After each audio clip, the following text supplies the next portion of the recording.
reunidos para o último encontro do nosso programa Insert, que foi um programa de capacitação em inovação para o setor jurídico, que foi realizado pela Câmara de Comércio Brasil-Portugal, em parceria com a Agência para Investimento e Comércio Externo de Portugal, a ECEP, que é especialmente voltado para advogados e gestores de escritórios de advocacia.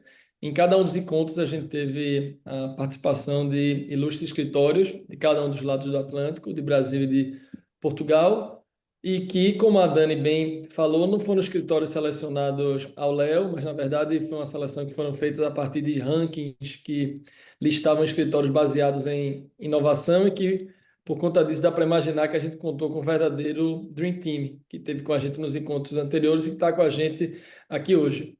Antes do encontro de hoje, a gente teve a honra de contar com o Matos Filho e o Moraes Leitão, que conversaram conosco sobre automação de processos em escritórios de advocacia, o Tosini Freire e o PLMJ, que discutiram conosco inteligência artificial e novas tecnologias, o Batista Luz e o Abril Advogados, que abordaram o tema da proteção de dados e segurança de informação, e por fim, cá estamos com as presenças para lá de especial do Pedro Neto e do Vieira de Almeida. O Pedro Neto está aqui representado pela sócia Larissa Maria Galimberti Afonso e a advogada associada Gabriela Teixeira Cavagnoli. Muito obrigado pela presença de vocês. E o Vieira de Almeida, por sua vez, está aqui representado pela Marta Cabrita, que é Head de Aceleração Digital, e a Muriel Faden da Silva, que é Head de Qualidade e Inovação. Nosso muito obrigado também por estarem aqui conosco. O tema do encontro de hoje é Novos Modelos de Negócios, um título que talvez possa significar muitas coisas e talvez por isso vale de antemão a gente explicar um pouco melhor o que a gente entende quando a gente fala em novos modelos de negócio, no tocante em específico aos escritórios de advocacia. E ao longo das reuniões que a gente fez previamente para tratar aqui do encontro, a gente encarou essa questão a partir de um duplo ponto de vista. E, inclusive, isso vai um pouco organizar como vai ser o encontro. Que é, em primeiro lugar, a gente pensar os novos modelos de negócios no que se refere às empresas que são atendidas pelos escritórios de advocacia, ou seja, a gente imaginou especialmente as empresas que se organizam de maneiras inovadoras e não convencionais, tais como são as startups, e que justamente por causa desse modelo de organização exige que a própria prestação do serviço jurídico seja transformada a fim de se adaptar à realidade desses modelos de negócios, e isso acaba implicando na relação entre escritório e os respectivos clientes em novos arranjos de trabalho, novos modos de cobrança, de comunicação, em suma, um modo inédito de se relacionar com esses clientes. É isso que a gente vai tratar na primeira parte do nosso encontro, junto da equipe do Piero Neto. E, por outro lado, quando a gente fala em novos modelos de negócios, a gente também pode encarar isso por outra perspectiva, que é, nesse caso, menos focada nos clientes que são atendidos e mais propriamente aos escritórios de advocacia, visto que os próprios escritórios de advocacia passam a fomentar internamente o desenvolvimento de um conjunto de soluções e acabam agindo como verdadeiras incubadoras de soluções e tecnologias, que é o que a gente vai ver, especialmente na segunda parte do encontro, junto com a equipe do Vieira de Almeida. Ao final dessa apresentação, quando as duas equipes apresentarem, a gente vai ter no final um momento em que vamos fazer perguntas que podem ser respondidas pelas duas equipes, que vai ser uma boa oportunidade delas interagirem mais entre si. Enfim, para finalmente dar início aos trabalhos, que eu acho que é o que todo mundo que está aqui deseja, a gente gostaria de convidar a equipe do Piero Neto para abrir aqui a nossa apresentação com o foco, como eu disse antes, na importância e nos desafios para os escritórios assimilarem a cultura de trabalho de empresas inovadoras e, a partir disso, remodelar os serviços jurídicos para continuarem prestando um serviço de elevada qualidade, que é justamente o que caracteriza um escritório como o Piero Neto. Larissa e Gabriela, está com vocês. Obrigada. Primeiro, eu queria cumprimentar todos que estão assistindo, agradecer muito à Câmara por essa oportunidade, também cumprimentar aqui a Marta e a Muriel. Eu sou uma grande admiradora do Vieira de Almeida, a segunda parte, onde eles vão contar a inovação de tudo que eles têm feito na Europa. É muito interessante, a gente tem trabalhado bastante junto, eu sou verdadeira fã. Hoje, na nossa apresentação, a gente vai falar um pouco de como o Pinheiro Neto uniu o que a gente chama de tradição e inovação. Então, só para me apresentar, eu sou Larissa Galimberti, Eu sou sócia da área de tecnologia do Pinheiro Neto, que envolve proteção de dados, propriedade intelectual e qualquer tipo de tecnologia relacionada. Hoje a gente fala muito de inteligência artificial. A Gabriela, associada da nossa equipe, juntas nós vamos fazer a apresentação. Vou projetar só um minutinho para ter certeza que todo mundo vai conseguir enxergar direito. E a ideia que a gente teve hoje é contar um pouco como o Pinheiro Neto faz para unir o que a gente chama de tradição com inovação. E por que isso? Porque nós somos um escritório que tem 85 anos, né, quase, né, vamos dizer assim, e um escritório tradicional, um dos primeiros escritórios full service aqui do Brasil, mas ao mesmo tempo a gente sempre esteve relacionado com o desenvolvimento do país e como a gente pode contribuir do ponto de vista jurídico com o desenvolvimento do nosso país. Então, essa é uma grande bandeira que a gente tem aqui na nossa atuação. Conseguem ver minha apresentação? Sim. Então, tá ótimo. Em 2013, 2014, começaram os debates de startups, o início das startups no Brasil. O Pinheiro Neto sempre foi um escritório que atendeu as grandes empresas, né, em todos os setores, não tem um setor específico, somos full service, então, desde infraestrutura, passando para a indústria automobilística, indo para a própria indústria de tecnologia. E quando começaram esses primeiros movimentos da startup, nós começamos a perceber que a gente tinha que estar naquele lugar. E por quê? Porque era muito importante para o escritório se inovar, aprender mais sobre tecnologia e novos modelos de negócio.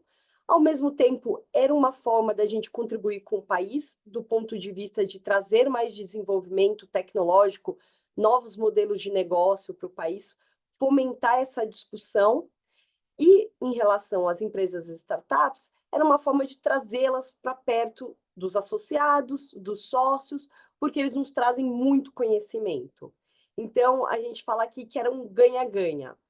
O projeto de aceleração jurídica, que é o que eu vou contar aqui hoje, começou de forma despretensiosa, que é o nosso projeto de auxiliar as startups no Brasil. Então, nós prestamos serviços jurídicos, no entanto, tem todo um novo formato de como prestar esse serviço jurídico. Porque no dia 1, a grande maioria das startups não vai ter receitas para gastar parte desse valor em honorários advocatícios. Eles têm que desenvolver o produto, colocar o produto no mercado, contratar pessoas e, ao mesmo tempo, é um momento muito importante para as startups do ponto de vista de constituição da empresa, como que essa empresa vai ser constituída. Então, ela vai ser constituída no Brasil? Ou será que é melhor a gente fazer já direto um flip e fazer uma outra estrutura, por exemplo, que a gente chama aqui de Cayman Delaware, né? E tudo isso era importante no primeiro dia, só que tinha a questão dos honorários e como que a gente ia permitir isso para as startups. O programa começa quando a gente pensa em como desenvolver esses novos negócios, e um sócio chama Bruno Baldutini, do escritório, que atende a área regulatória bancária, certamente um dos principais nomes aqui, eu falaria no Brasil mesmo, de inovação no meio jurídico. Ele tinha um estagiário, e esse estagiário, eles foram numa reunião do Banco Central, e quando eles voltam, esse estagiário fala, olha, eu gosto muito de advogar, mas eu quero ser empreendedor. Só que se eu for fazer a minha startup, eu, neste momento, não consigo pagar os honorários do Pinheiro Neto, mas eu gostaria que o Pinheiro Neto me atendesse. Então, se vocês pudessem pensar numa nova estrutura de honorários, né, de pagamentos, de prestação de serviço, e foi assim que o programa de aceleração de startups do Pinheiro Neto começa. Na verdade, ele era advogado júnior já nesse momento, ele saiu do escritório, formou sua startup e o Pinheiro Neto começou a atender. Foi estudado como que seria esse programa, ainda muito incipiente, e como que o escritório estruturou, eu vou mostrar aqui para vocês, mas seria, nós não receberíamos nada até as rodadas de investimento, ou até uma liquidez, né? Pode ser IPO, pode ser uma rodada de investimento, ou, por exemplo, até mesmo um M&A. Daí, nesse momento, nós receberíamos o valor dos honorários e quanto mais cedo, né, elas fizerem essas rodadas, é menor o nosso valor e ele vai aumentando, porque a gente não quer também que logo que a startup comece, ela tenha que, na primeira rodada, grande parte do valor ser para pagar honorários. Não queremos isso. Então, a gente fez toda uma estruturação, era incipiente e foi assim que a gente começou. Hoje, quem é o público-alvo desse programa, né? Então, startups que podem ter negócios escaláveis. Por que isso? Porque para a startup também, esse é um projeto de longo prazo. Se a gente tem uma média que em 3 anos ela vai ter seu primeiro momento de liquidez, imagina que o Pinheiro Neto vai trabalhar por 3 anos sem qualquer recebimento para aquela startup. Então, é importante que seja um modelo de negócio escalável para que o projeto do Pinheiro Neto seja interessante para ela, né? E que ela esteja realmente em busca de captações. Porque também, se não tiver em busca de captações, não é esse nosso atendimento tradicional seria o mais adequado, não seria o programa de aceleração.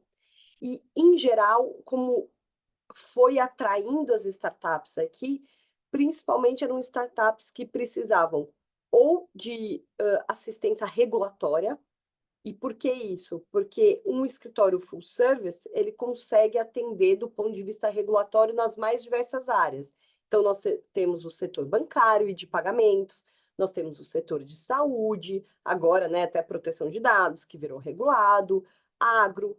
Então, com todas essas atividades full service dentro do Pinheiro Neto, isso facilitava para essas empresas que, se fosse para algum escritório que não tivesse não tivesse a parte regulatória, dificultaria um pouco mais. Então, para dar um exemplo do que eu estou querendo falar, aqui no Brasil, para atuar no mercado financeiro de pagamentos em determinados serviços, precisa de uma licença do Banco Central.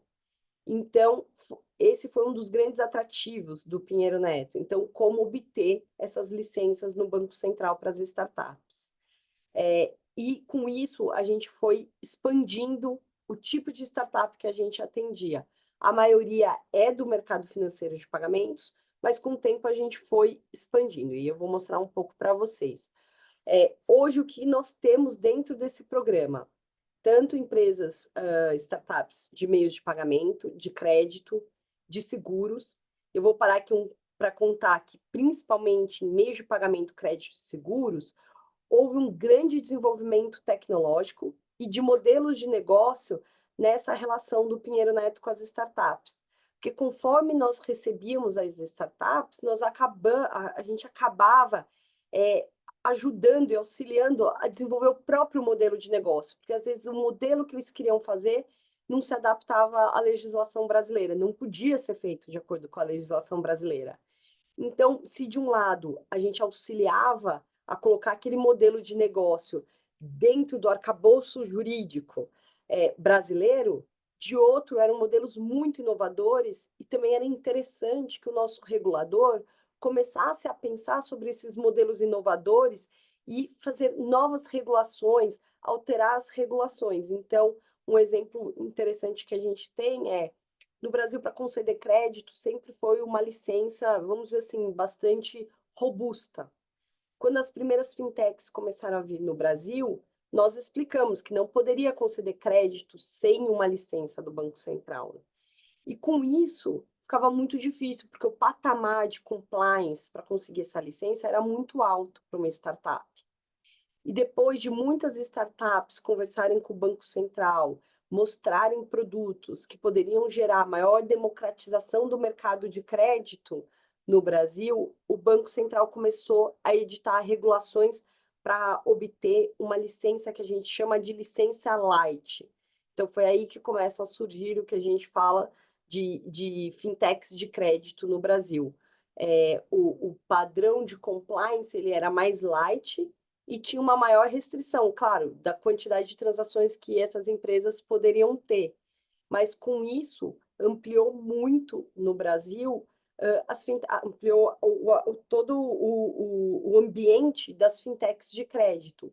E se a gente olhar, lembra que eu falei sobre desenvolvimento econômico, impacto, né, no Brasil, impacto social no Brasil, e com isso a gente vê uma maior democratização do acesso ao sistema financeiro. Então, se 10 anos atrás as pessoas não tinham, em parte da população brasileira, acesso à conta bancária, com as fintechs, elas começam a trazer as contas de pagamento para a população em geral. Então, você tem uma grande transformação social no Brasil com as fintechs, seja para acesso, de uma forma geral, ao mercado financeiro de pagamento, para ter contas de pagamento, poder realizar transações, como também acesso a crédito, porque você aumenta a competitividade no mercado no seu oferecimento de crédito. E essas startups tiveram um papel muito essencial. E por elas serem de tecnologia, elas começam a trazer produtos muito eficientes. Então, se a gente olha 10 anos para trás que precisava ir numa agência bancária, e quando surgem as primeiras fintechs, elas sequer têm agência, né? Naquela época, você fazia tudo o que naquele momento era uma grande inovação. Você fazia absolutamente tudo no seu celular. E hoje o Brasil tem um sistema que é um arranjo de pagamento do governo, que é o Pix, que são pagamentos instantâneos. As fintechs também hoje elas são provedoras para fazer a liquidação desse tipo de pagamento. Então, qualquer um hoje no Brasil consegue ter uma conta de pagamento sem pagar taxa e fazer transações instantâneas sem pagar taxa. Então, isso foi um grande impacto aqui que a gente viu no desenvolvimento das startups. Enquanto a gente desenvolvia nosso projeto de inovação, a gente foi capaz de também contribuir para o ambiente regulatório e legislativo.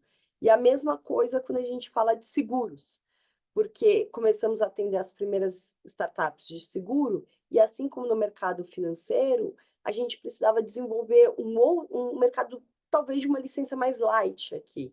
E nós tivemos também startups com quem a gente pôde conversar com o regulador, pensar em sistemas de sandbox regulatório, e a primeira licença que a gente fala, né, que veio do sandbox regulatório de seguros, uma licença mais light, foi de uma startup do nosso programa, que é a Pier. Hoje a gente fala muito de cripto, então tem uma atratividade no Brasil para as startups de cripto, e além disso, a gente atendeu empresas de energia, de healthcare, real estate, de educação, hoje bastante agregadores de dado também. Como que a gente faz a questão dos honorários, né? Então, como eu disse, a gente só vai cobrar honorários no momento de alguma captação de investimento. Então, a gente trabalha, coloca à disposição da startup o escritório inteiro, full service.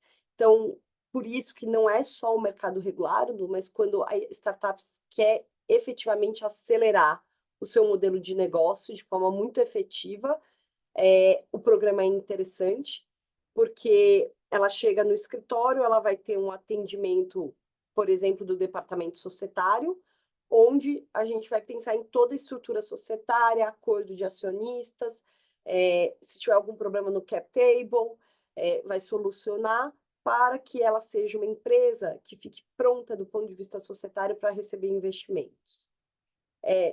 Do ponto de vista da nossa área, que é a área de tecnologia, a gente vai olhar para proteção de dados, propriedade intelectual.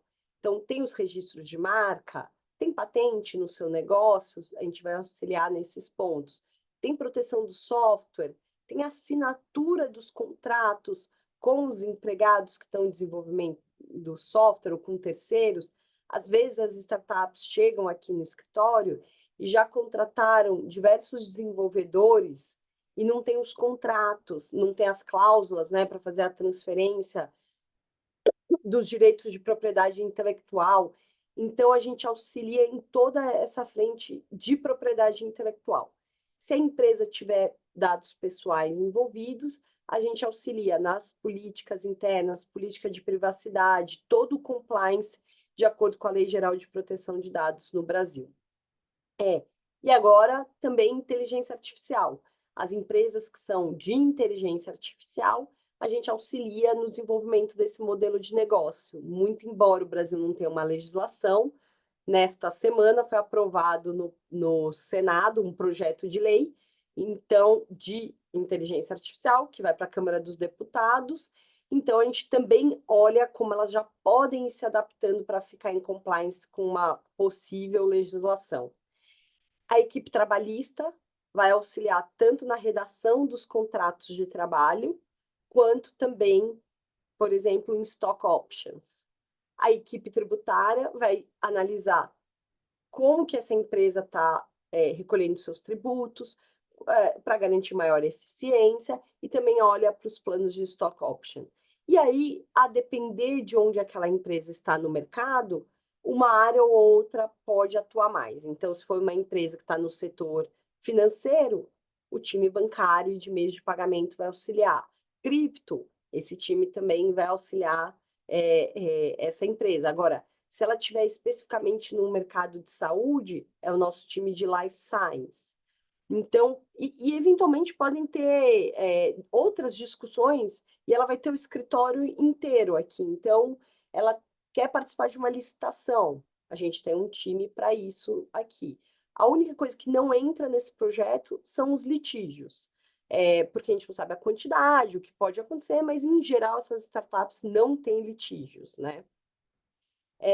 E aí a gente fala que a gente divide o risco com a startup. Então, é realmente um programa que a gente aposta as nossas forças e também o nosso trabalho na startup. Por quê? Porque a gente trabalha até algum momento de liquidez. Pode ser que ele não venha, pode ser, a gente já teve casos no nosso programa.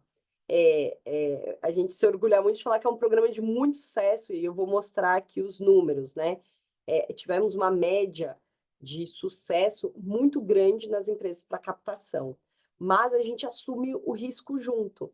E o que é interessante disso? Porque uma das críticas que a gente teve lá no começo, quando você faz um projeto inovador, é difícil para o escritório, um escritório do tamanho do nosso, quase 1.000 colaboradores, você trazer uma inovação, um jeito totalmente diferente de honorários, que eventualmente a gente trabalha por 3 anos sem receber. Uma das críticas era como que a gente vai engajar, né, os associados, os sócios, para realmente quererem, né, auxiliar essas empresas, sendo que o recebimento vai vir numa média de 3 anos. A grande verdade é que é um ganha-ganha, como eu disse. De um lado, a gente pode exercer um pouco o nosso papel de empreendedor aqui. A Gabriela está aqui, ela vai contar um pouco também, mas a gente se envolve muito com essas startups. No final, a gente é parte do negócio deles, a gente se sente parte do negócio deles. Então, a gente ajuda a elaborar o plano de ação, o modelo de negócio, a gente acompanha. Então, tem determinadas startups que eu vou de tempos em tempos, eu entro na plataforma, eu dou uma testada para ver se a plataforma está boa ou não. Se eu acho que está faltando alguma coisa, eu ligo, eu mando mensagem. Eles sabem que eu fico no pé, assim, toda hora, olhando o produto deles. Então, a gente vira um pouco parte da operação e do time dessas startups. Cria uma relação muito próxima entre o Pinheiro Neto, os integrantes envolvidos e as startups, porque o sucesso delas também é o nosso sucesso. E a gente quer ver essas empresas se dando muito bem e crescendo, e eu vou mostrar alguns números para vocês. Então, a gente assume um risco, mas é um risco porque a gente está apostando junto. Então, eu acho que essa que é a questão. Nós estamos literalmente juntos com a startup no risco. E se tiver a captação, ou seja, a gente tem um evento de liquidez, a gente recebe, de acordo com uma tabela, os honorários e um prêmio sobre esses honorários. Então, esse programa acaba sendo muito interessante para aquelas startups que não têm, né, a receita inicial, precisam acelerar seu programa, tem eventualmente alguma questão regulatória também, e precisam de auxílio jurídico até mesmo no desenho do modelo de negócio. Quantas vezes não foram as startups que chegaram aqui no Pinheiro Neto com um modelo de negócio e não funcionava exatamente assim, e a gente vai para uma sala de reunião com uma lousa e começa a desenhar como seria o melhor modelo de negócio dentro daquilo que ela quer fazer. E com isso, a gente criou, né, a gente fala que é um ambiente de inovação no Pinheiro Neto, porque a gente tem nossos grandes clientes, vamos dizer assim, que começaram a investir nessas startups. Então, a gente virou aquele ambiente de conexão entre os grandes players, as startups, ou para prestação de serviço, então fazendo conexão entre eles, porque as startups poderiam prestar determinados serviços, ou para oferecimento conjunto de determinados serviços, ou mesmo, em algum momento, esses players maiores queriam adquirir as startups. Então, a gente fala que a gente criou um grande meio de inovação, e até hoje, fundos de investimento procuram a gente para falar o que vocês têm no portfólio de vocês, né? Posso dar uma olhada? E a gente nunca pensou, quando começou o programa, que a gente abriria um portfólio, né, dessas startups para os investidores poderem olhar e investirem.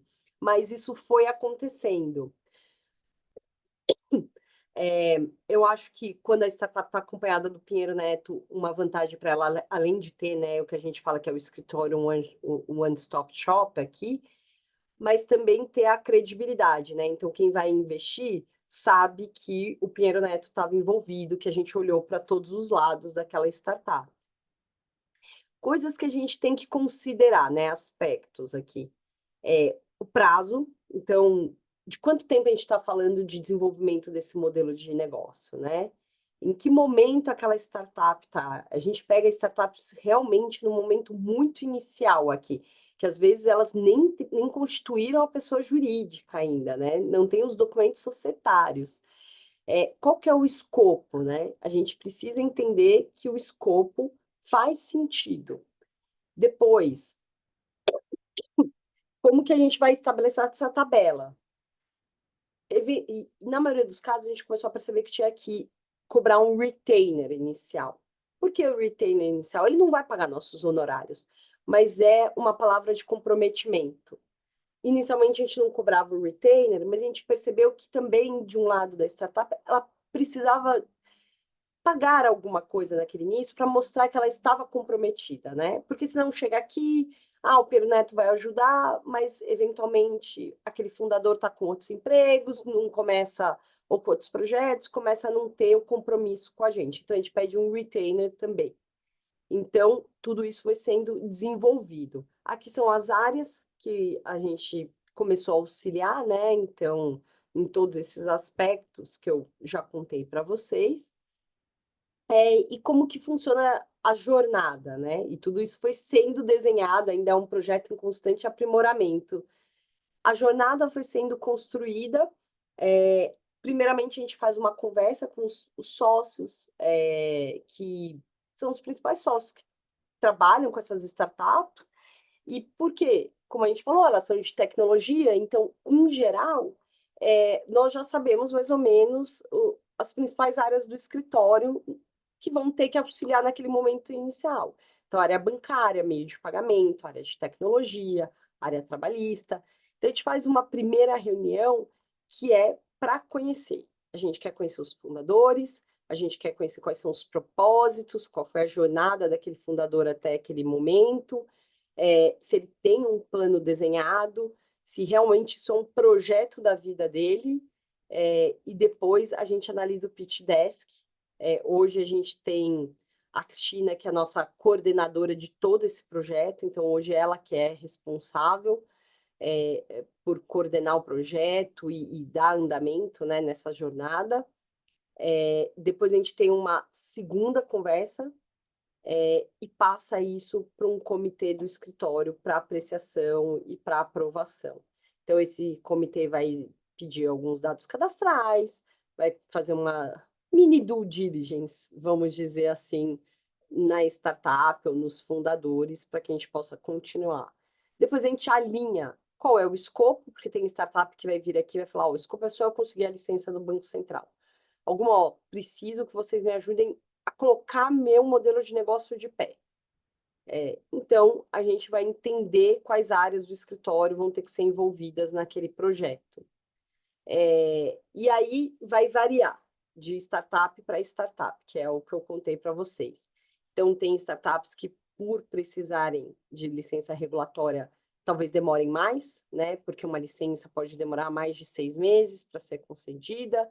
A gente analisa quem são esses fundadores, a gente também foi aprendendo, às vezes o fundador está empregado em algum outro lugar, como um empregado mesmo CLT, e quer desenvolver sua startup. Muito difícil disso dar certo, por conta do comprometimento que você precisa, né, ter no início da sua empresa.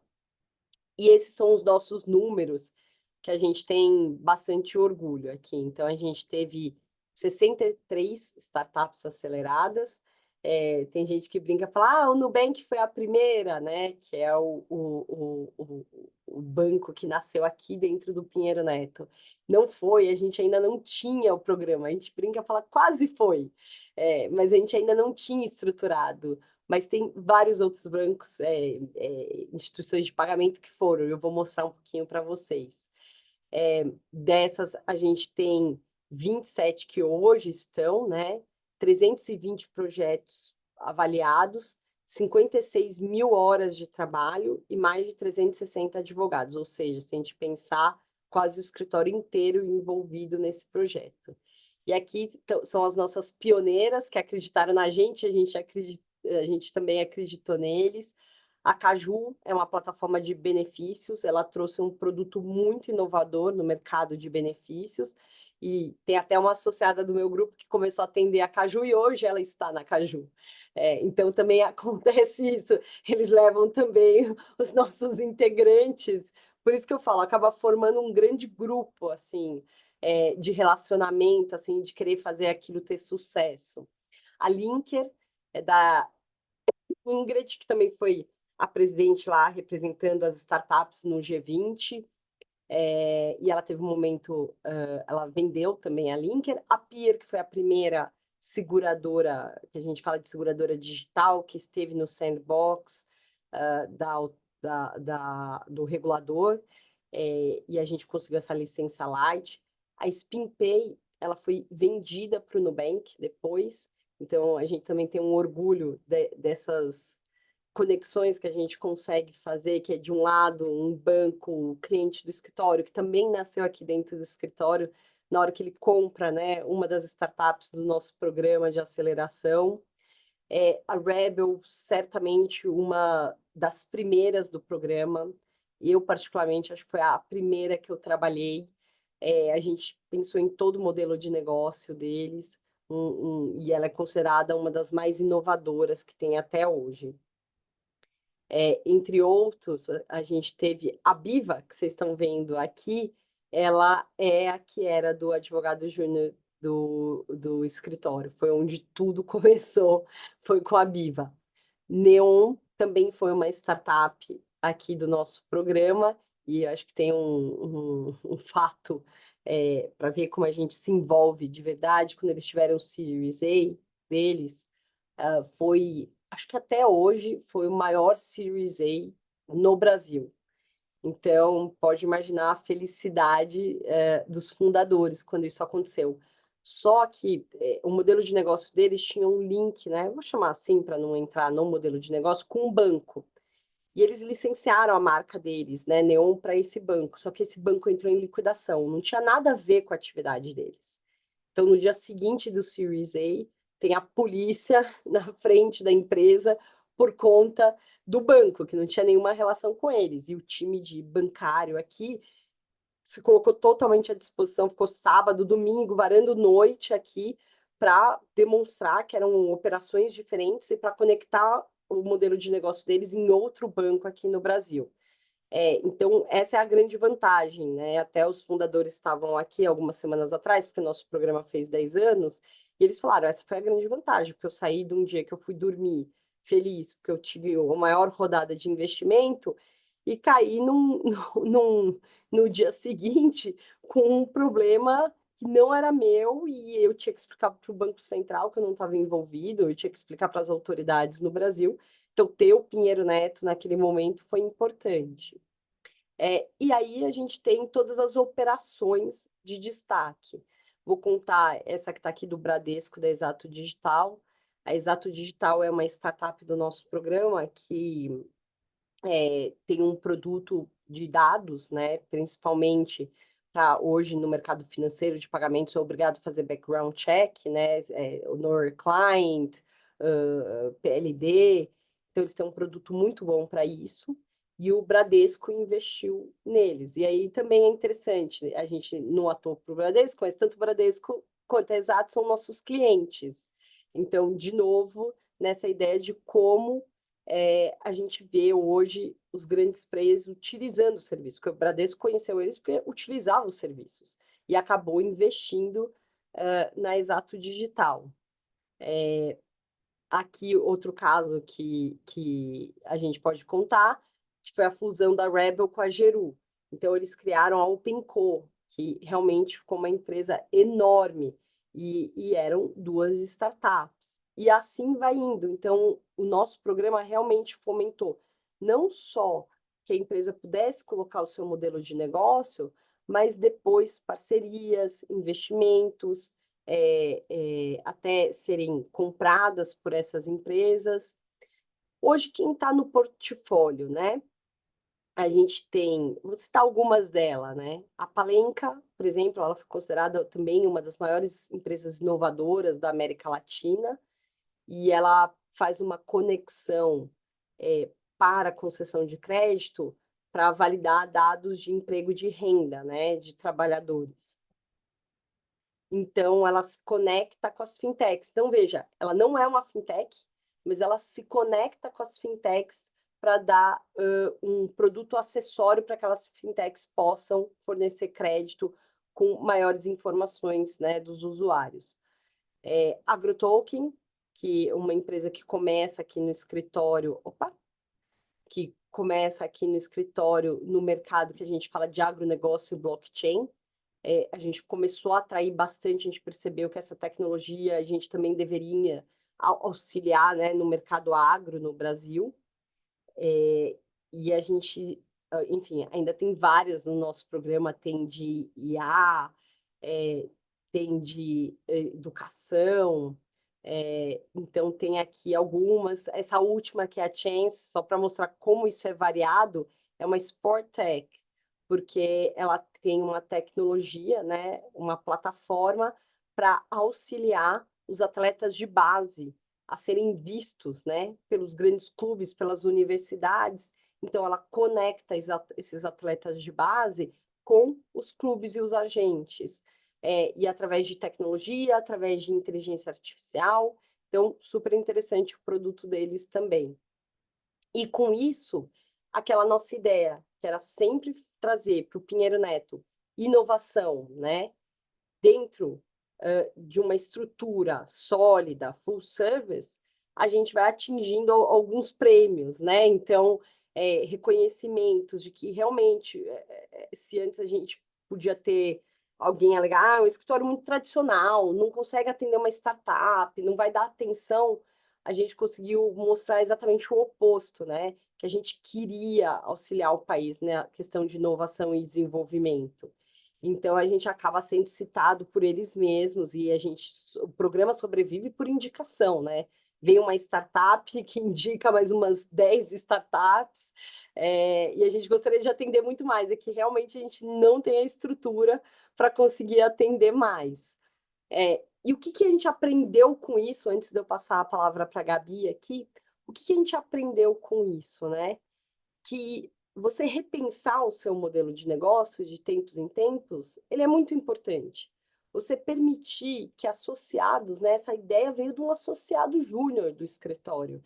Então, você permitir que associados júniores, que estagiários, participem da própria estruturação do modelo de negócio do escritório, isso é fundamental. São ideias novas, são jovens que vão trazer, tem outras visões, né, do mundo, e eles podem acrescentar muito nesses novos modelos de negócio de um escritório. E está aberto, ter uma mente aberta, uma cabeça aberta para pensar nisso.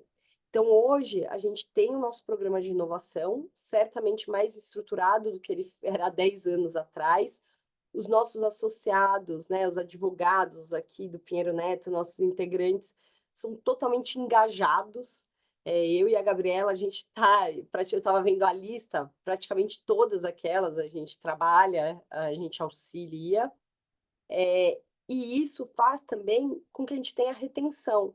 Por quê? Porque hoje os jovens eles estão muito relacionados à tecnologia e inovação. Então, você trazer esse ambiente num escritório de quase 1.000 colaboradores é importante, né? É importante, atrai uma nova geração. E só para contar que com isso a gente falou, nossa, mas a gente está auxiliando a startup dos outros, em algum momento a gente precisa auxiliar aqui dentro para que eles possam desenvolver as suas pequenas startups para o próprio Pinheiro Neto, né? E a gente lançou esse ano um programa que é de interno, de inovação. Qualquer um do escritório inteiro, qualquer categoria, jurídico, não jurídico, poderia se inscrever com uma proposta de como melhorar algum serviço dentro do escritório, alguma plataforma, qualquer coisa, a gente fala qualquer dor, né, que a gente usa essa expressão no mercado de startup, então qualquer dor que tivesse no escritório, e a gente lançou esse desafio, né? Claro, tem um prêmio final.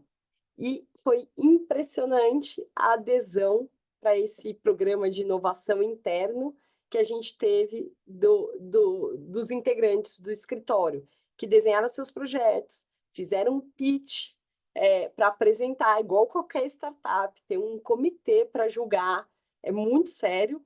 E a gente tem a nossa festa de celebração, né, de final de ano amanhã, a nossa confraternização, e é amanhã que a gente vai falar o grande vencedor de todas as equipes que participaram.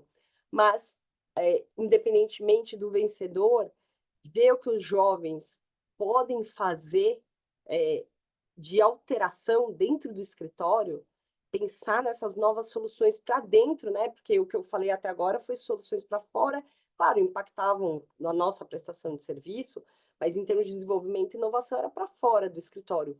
Mas também ver o quanto de inovação eles podem trazer para dentro do escritório, acho que foi um grande aprendizado para todos. E aí a Gabi vai passar agora um pouco, vou passar a palavra para ela, contando rapidamente de outras inovações internas que a gente tem usado aqui no escritório também. Então, Gabi, agora a palavra é sua, vou passar os slides para você. Perfeito. Gente, tudo bem? Boa tarde. Prazer, sou a Gabi. Eu sou advogada aqui na área de tecnologia junto com a Larissa. Acho que antes, só fazendo um breve comentário assim sobre o programa de aceleração, acho que uma coisa que é muito interessante para mim sempre foi você poder crescer junto com a startup, né? Então, um fato curioso, assim, tem startup que a Lari estava passando ali que eu trabalho desde que eu era estagiária, né? Hoje em dia eu sou advogada júnior e tem ali alguns casos, então, por exemplo, que ela passou ali da Palenca, né, que também é um agregador de dados. Eu trabalho, assim, desde os meus primeiros meses no escritório, o que é algo muito interessante, principalmente você, né, você olhando da parte de proteção de dados, porque você consegue entender todo o processo dela, todo o negócio dela, assim, desde a concepção. Então, é realmente algo que faz uma diferença muito grande, assim, para a empresa e também para a gente, como advogado, para conseguir entender o modelo de negócios e conseguir aperfeiçoar, acho que ao máximo a prestação desses serviços. E, bom, passando aqui para essa segunda parte da apresentação, então, falar um pouco sobre os novos horizontes dentro do escritório, né? Que é um pouco do o que está por vir no Pinheiro Neto quando a gente fala sobre inovação, né? E quando a gente fala sobre inovação, a gente tem essa frente do nosso programa de aceleração das startups, mas a gente não tem como não falar também sobre a parte da tecnologia. Então, primeiro, queria apresentar para vocês só alguns dados sobre a transformação, né, que a tecnologia está fazendo atualmente nos escritórios de advocacia, isso não só no Brasil, mas no mundo todo. Então, esse slide que vocês estão vendo, né, de tendências de tecnologia, ele é de um relatório da Thomson Reuters, né, e fala um pouco sobre como que foi o crescimento nos gastos de tecnologia, em comparação também com os níveis de inflação, né, para a gente ter essa métrica. E acho que uma coisa que eu acho muito interessante aqui nesse gráfico é você ver que, né, dos anos de 2014 até 2022, por aí, você não teve um crescimento maior do que 8%. Né? Você só vê esse crescimento aumentando quando a gente fala de 2022 para 2023, que é justamente quando foi lançado o ChatGPT pela OpenAI. né? E a partir desse ano, a gente teve diversas outras ferramentas sendo lançadas, né? Por exemplo, Gemini do Google, Copilot do Microsoft, que começou como Bing Chat. E então, assim, com certeza, um grande um grande fator para esse crescimento, né, dos gastos de tecnologia foi a inteligência artificial.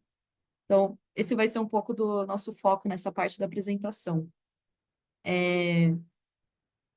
Aqui também é outro gráfico de um outro relatório sobre escritório de advocacia em específico. Então, aqui ele vai comparar um pouco as ferramentas específicas de IA, né? A maioria a gente tem aqui de usos mais gerais e o nível de implementação que eles têm dentro dos escritórios. O que a gente pode ver é que realmente a grande maioria dos escritórios ainda está com essas ferramentas em nível de teste, né? São poucos eles que ainda que já têm uma implementação, vamos dizer assim, 100% de IA dentro dos seus processos, dentro de alguma parte específica da prestação dos serviços jurídicos, né? A maioria ainda está começando a usar essas tecnologias, mas o que é interessante é que está usando, né? Está já testando, né? Não é algo que está sendo pensado. E aí, Pode Gabi, falar, Lely. para fazer um comentário, como aquele mundo que eu falei das startups se junta, né, com a própria inovação do escritório em algum momento, a gente começou a pensar em algumas ferramentas que a gente precisava, a gente olhava para o mercado e ninguém fazia a ferramenta exatamente como a gente queria.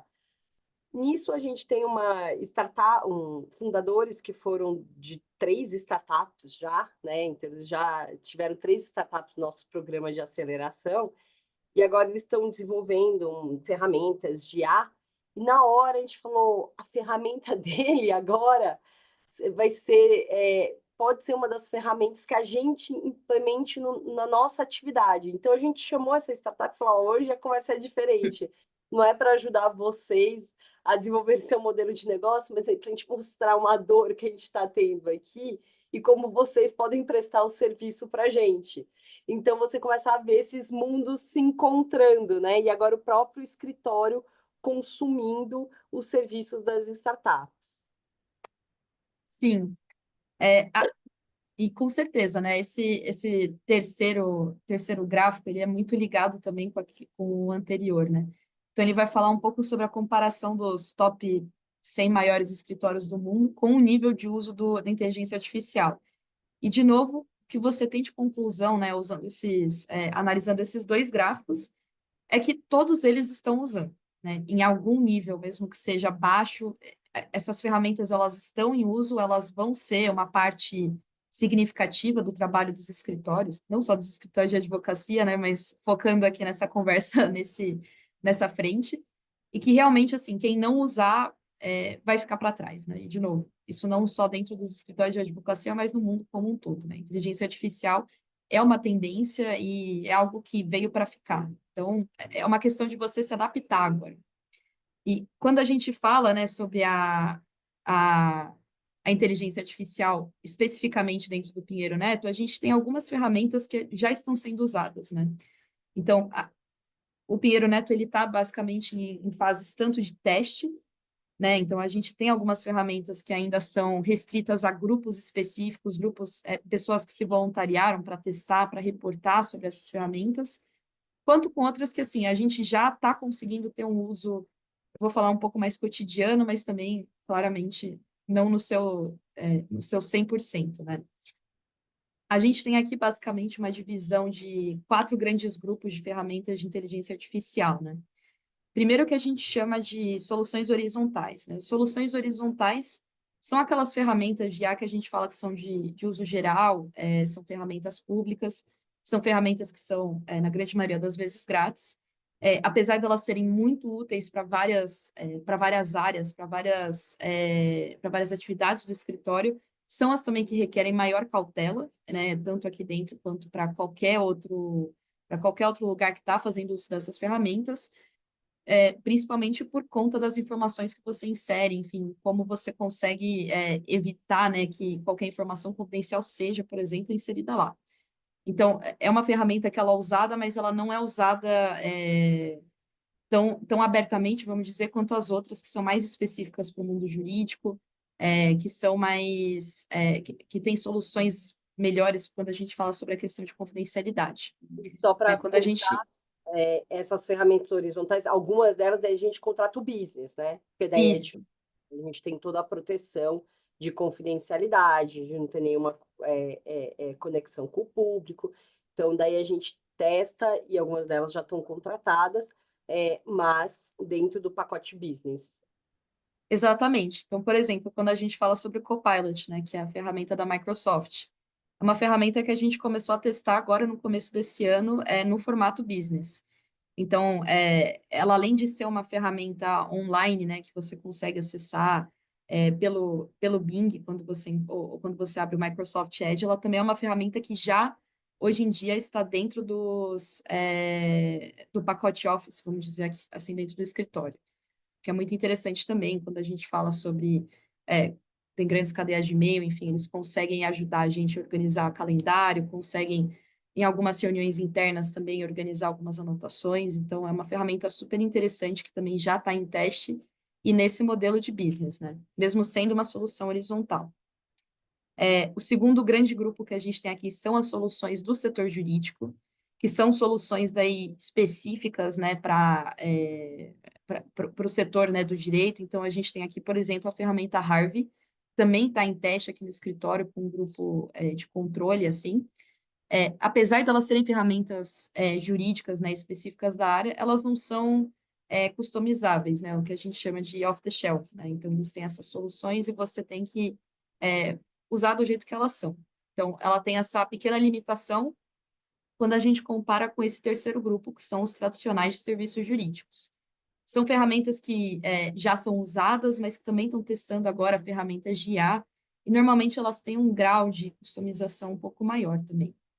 E daí, quando a gente fala sobre o nosso quarto grupo, que são as soluções customizadas, aí realmente elas são soluções personalizadas, né, de acordo com as necessidades específicas do escritório do Pinheiro Neto. Né? Então, que nem a Lari citou, a gente tem aqui os casos das startups que a gente atende, startups que a gente tem contato e que conseguem criar ferramentas, que conseguem testar junto com a gente soluções que agreguem para os casos específicos do Pinheiro Neto, né? Para as dores específicas aqui do escritório. E falando um pouco sobre ferramentas no geral, né? Isso daqui é um videozinho rápido que a gente vai passar, se chama Projeto Astra, do Google. Isso é uma ferramenta que ela também ainda está em teste dentro do Google, mas já está sendo disponibilizada para alguns grupos. Mas ela basicamente... testou, né? A gente testou essa ferramenta aqui no escritório para ver se poderia ter alguma utilidade. E só porque a gente está falando de tecnologia, a tecnologia está deixando a gente na mão. Agora foi. Eu não sei quem conhece, mas é muito incrível. Okay, let's do some tests. Tell me when you see something that makes sound. I see a speaker, which makes sound. What is that part of the speaker called? That is the tweeter. It produces high-frequency sounds. Give me a creative alliteration about these. Creative crayons color cheerfully. They certainly craft colorful creations.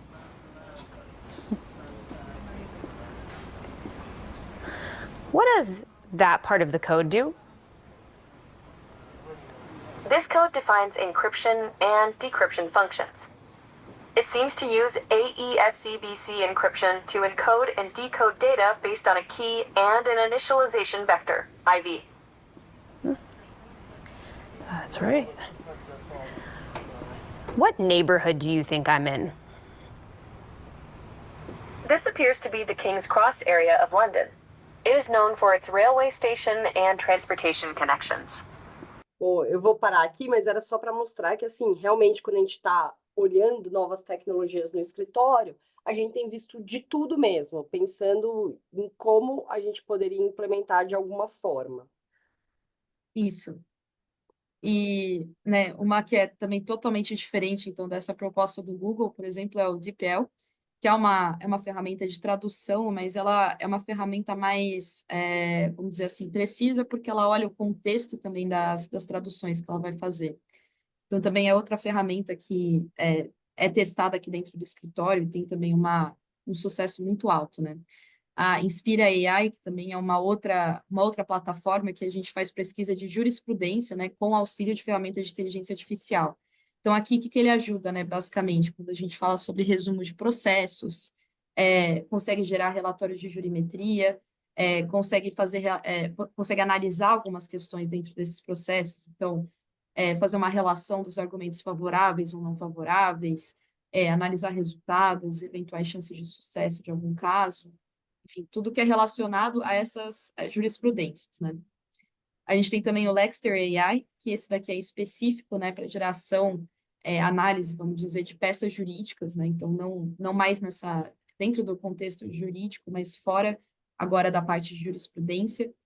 Vai fazer análise de documentos jurídicos, análise de processos em geral e também, enfim, ajudar no que for necessário para entregar esses trabalhos. E, por último, acho que a gente tem o Data Lawyer, que é uma ferramenta específica de jurimetria, né? E o que isso ajuda nos escritórios em geral, né? Não só no Pinheiro Neto, mas também em todos que podem usar essa ferramenta.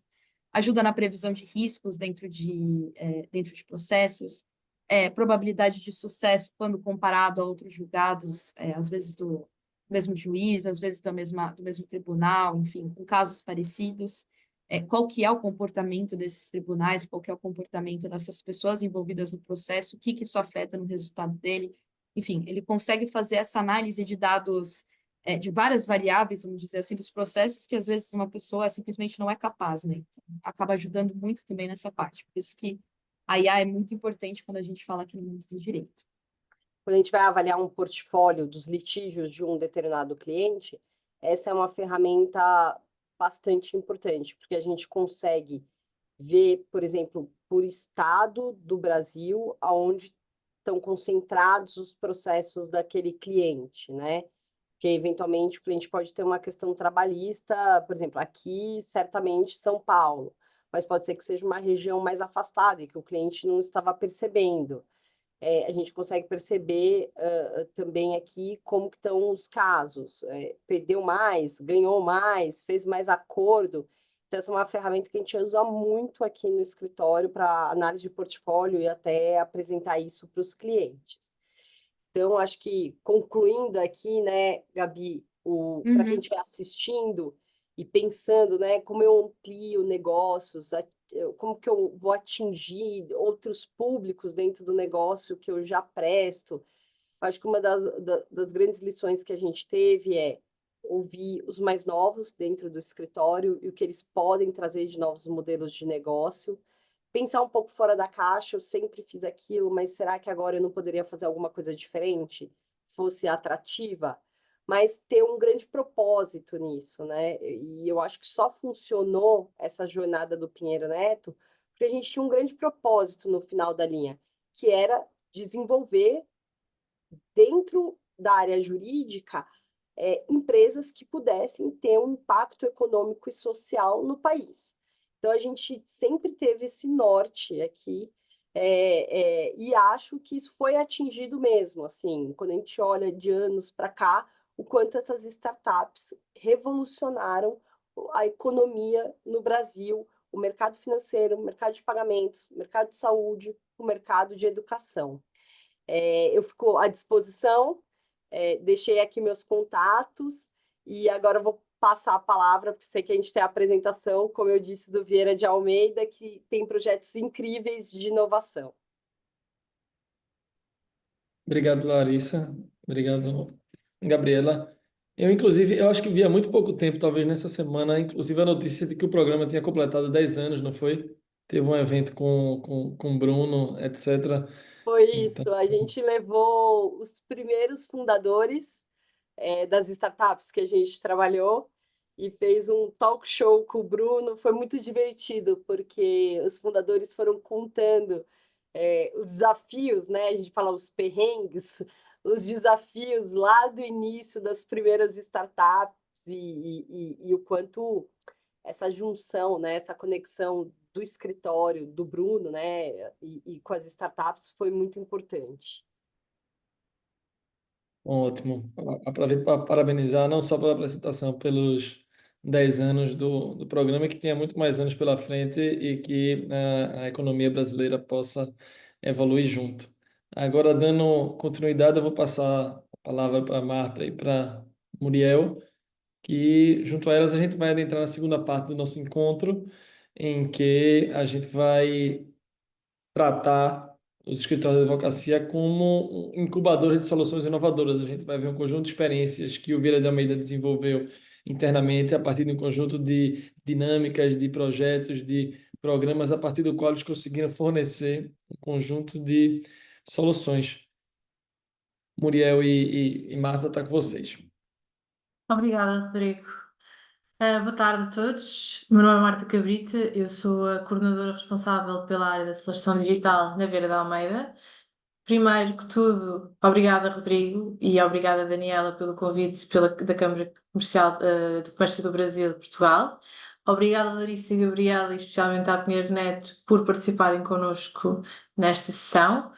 Relativamente à sessão de hoje, o nosso foco, como já referido pelo Rodrigo, vai ser muito em programas mais internos que ao longo dos últimos anos a VDA tem vindo a implementar, com o objetivo de criar aqui novas formas de trabalho, trazer soluções inovadoras, fomentar a criatividade não só dos nossos advogados, mas também de todas as áreas da organização, visto que qualquer um dos programas que vamos apresentar hoje são transversais à firma como um todo, mas mais do que isso, também a ideia aqui é partilharmos um bocadinho também quais foram os nossos desafios e quais foram as boas práticas que nós também fomos implementando ao longo destes diversos programas.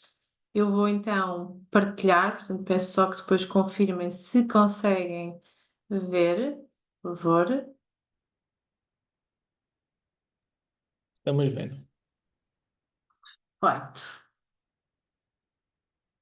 Então, antes de mais, nós vamos aqui, obviamente, falar um bocadinho sobre o contexto, e o contexto aqui vai ser focado um bocadinho na indústria e naquilo que é o contexto das sociedades de advogados e como é que então surgiram e porque é que surgiram todos estes programas. Vamos aqui falar aqui de alguns programas, especialmente do programa de transcrição digital, do programa da VDA Inc. e do programa do Inov Club. E depois, como é óbvio, vamos falar aqui de como é que isso, como o próprio Rodrigo referiu no início desta sessão, como é que isso faz com que a VDA seja e funcione como uma incubadora de soluções inovadoras.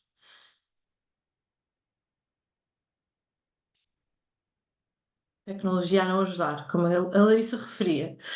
Então, hoje em dia, e a realidade da sociedade dos advogados, infelizmente, ainda é um bocadinho aquilo que estamos a ver aqui. Portanto, 75% dos nossos advogados trabalham fora do horário de trabalho, mais de 20 horas por semana são gastas em non-billable hours, portanto, muito em trabalho de gestão administrativa, pesquisa, gestão de equipa, e 73% dos nossos advogados trabalham aos fins de semana.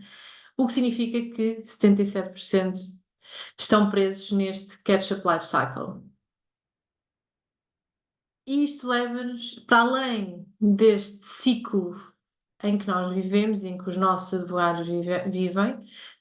Cada vez mais temos, ao dia de hoje, uma maior exigência dos clientes, uma maior necessidade de sofisticação dos assuntos que são acompanhados pela firma, uma maior necessidade de sermos eficientes no nosso dia-a-dia e uma necessidade de quebrar os ciclos e fomentar uma maior colaboração entre equipas. E a Larissa falou muito disso quando falou do One Shop Stop e a lógica de todas as equipas trabalharem com o mesmo propósito. Todos nós estamos a passar por esses desafios, não é? E a VDA não é diferente nesse sentido. E por último, eu diria que é um tema que para nós é muito particular por todos os programas que os vamos mostrar hoje. A realidade é que existe e é inerente à natureza humana uma resistência à mudança e, consequentemente, também à inovação. E a ideia destes programas também é um pouco contrariar essa resistência e focarmos sim em criar valor e trazer valor à firma e, consequentemente, obviamente, aos nossos clientes. Entrando aqui um bocadinho naquilo que é o programa de transformação digital da VDA e como é que ele surgiu e quais foram os seus desafios e como é que ele se foi transformando ao longo destes anos. Portanto, o Programa de Transformação Digital da VDA foi criado em 2021, com o objetivo de ter um processo contínuo de transformação do modelo de negócio, alavancado na tecnologia e na otimização do processo. Para além do objetivo ser querermos repensar os processos sem quaisquer limitações e sem quaisquer barreiras, procura atingir uma maturidade tecnológica, visto que a maioria das organizações neste setor e noutras, até pelo gráfico apresentado pela Gabriela, começou a investir muito em tecnologia a partir mais ou menos desta altura. Até então, todas as organizações tinham processos pouco standard e sistemas tecnológicos pouco escaláveis, que permitissem efetivamente trazer inovação e trazer maturidade e trazer escalabilidade no sentido até de criação de novos produtos. Adicionalmente, tenho como principal missão desafiar a VDA a trabalhar de uma forma diferente, com processos mais estruturados para a firma como um todo e sistemas inovadores de forma a criar valor. Este programa, para além desta missão, foi criado com um objetivo muito próprio de ser completamente transversal a toda a firma e, consequentemente, a todas as áreas da sociedade de advogados. Porquê que ele surgiu? Portanto, ele surgiu por diferentes motivos, como é óbvio, mas surge principalmente numa época de recessão, numa época de incerteza, numa época de aceleração digital, muito provocada também pela Covid-19. Para além disso, como é óbvio, cada vez mais existe uma pressão financeira para que exista uma maior eficiência e uma pressão para que o mercado jurídico seja mais aberto, especialmente em Portugal, em que a regulação é um bocadinho diferente aqui em comparação com o Brasil. E esta pressão de abertura do mercado jurídico foi muito evidenciada, especialmente pela entrada dos da Big Four no mercado de serviços jurídicos. Qual é a visão deste programa? A visão deste programa assentou em 3 grandes pilares: mudança, tecnologia e organização. A mudança associada à transformação digital, que implica obrigatoriamente que sejamos mais ágeis e mais inovadores. A tecnologia no sentido de olharmos para ela como uma alavanca para ganhar vantagem competitiva, portanto, de olharmos para ela muito mais como um parceiro estratégico do que apenas um prestador de serviços.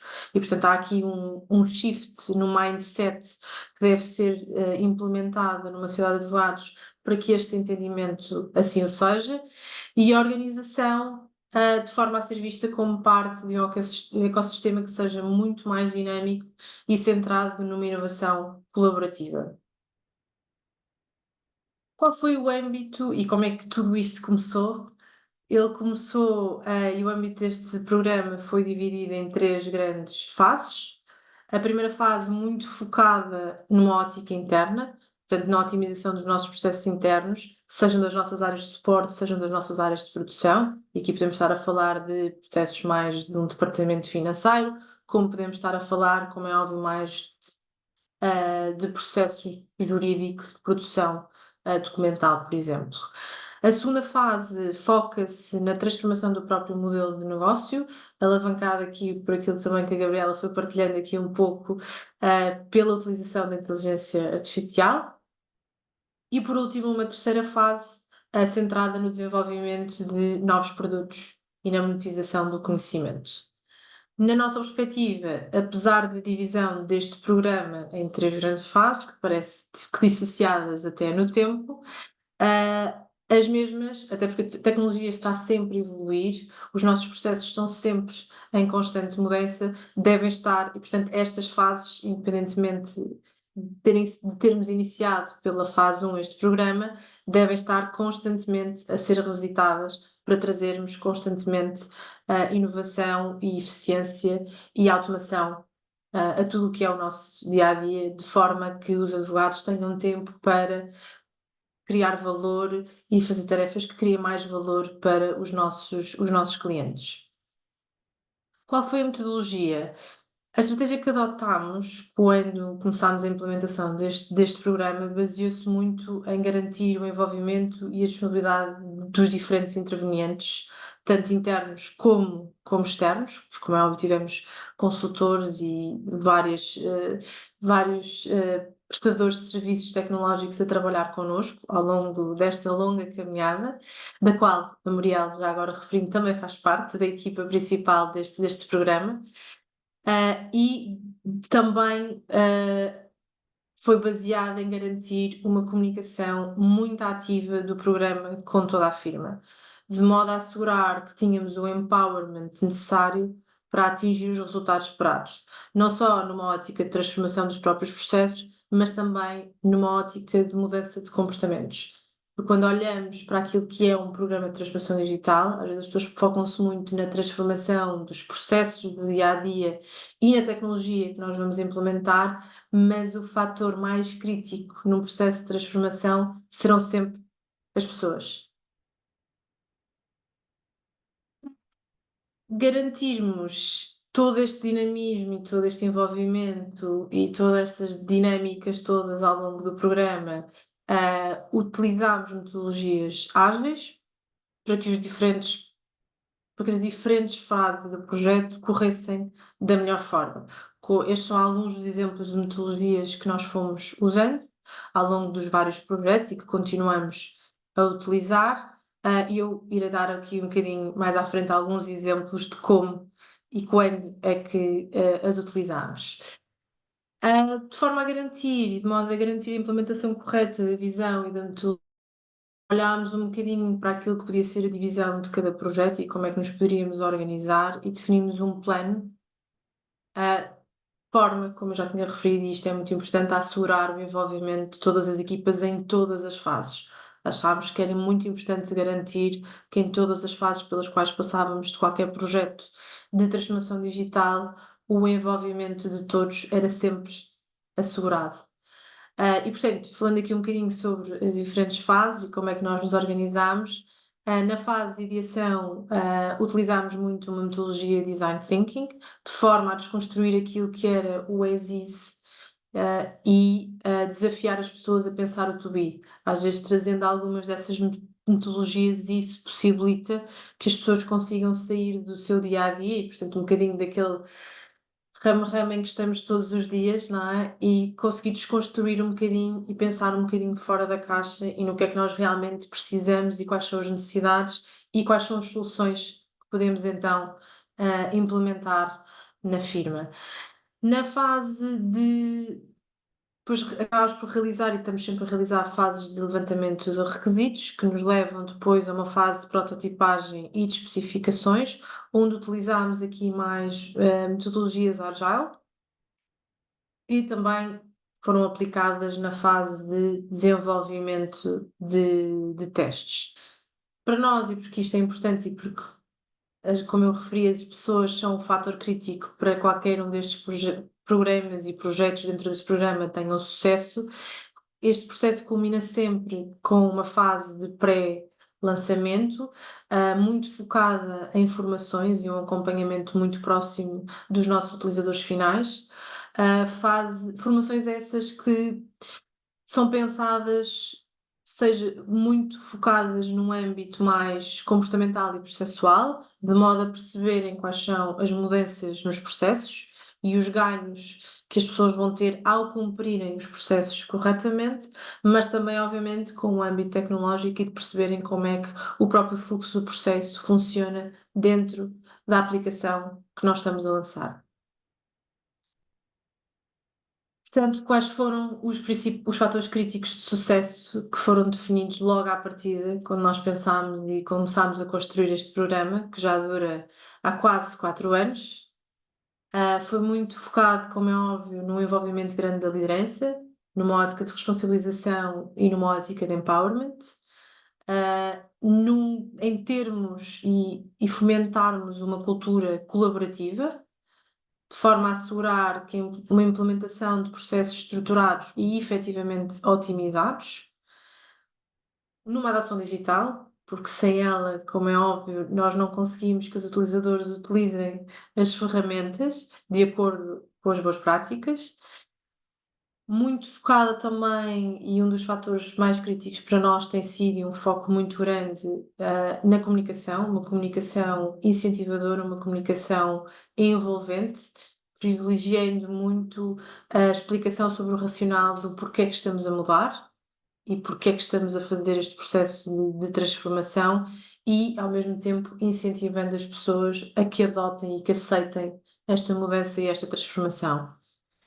Por último, obviamente nós temos que dar espaço e devemos dar espaço às pessoas para serem inovadoras e criativas e para nos ajudarem a identificar quais são, como a Larissa referia, as dores do dia a dia e onde é que nós podemos efetivamente ajudar, mas no final do dia também é importante conseguirmos fazer uma análise estratégica de todas essas ideias e focarmos e efetivamente investirmos naquelas que efetivamente tragam valor para os nossos colaboradores, mas também para a organização como um todo.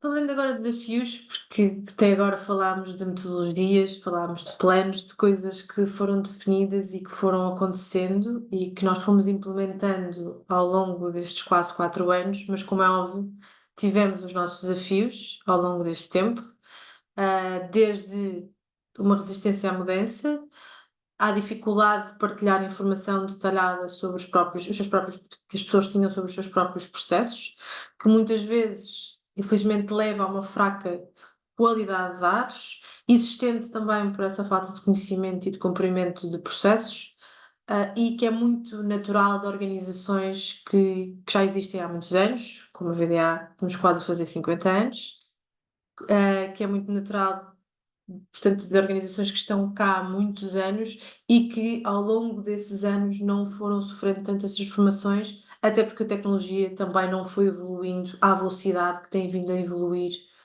nos últimos anos. O principal desafio que nós tivemos foi, sem dúvida, e que acaba por estar interligado com todos estes desafios que eu fui aqui referindo, foi sem dúvida o garantir que as nossas equipas trabalhavam de uma forma mais colaborativa, quando até então muitas vezes os processos estavam muito isolados em cada departamento, em vez de serem processos mais standard e transversais à firma como um todo. De forma a comatar estes vários diversos desafios, fomos também ao longo destes 4 anos implementando diversas soluções. A primeira solução que implementámos e que foi crítica para o sucesso dos vários projetos que temos vindo a implementar foi definir um modelo claro de governance, em que definimos responsáveis de processo, definimos responsáveis de aplicações, com responsabilidades distintas e papéis diferentes naquilo que era o projeto como um todo e o pós-projeto também. Fomos realizando também ao longo deste processo diversos focus groups com os nossos utilizadores finais, de forma a garantir e assegurar que cobríamos todas as necessidades da organização e que garantíamos e que mantínhamos o envolvimento de todos os interessados. Definimos um plano e fomos definindo um plano de comunicação transversal a todo o programa e a toda a firma, utilizando mecanismos mais tradicionais, como reuniões com determinados grupos ou mecanismos mais digitais para conseguirmos inclusive chegar a todas as nossas jurisdições, visto que a VDA está presente em 7 geografias diferentes.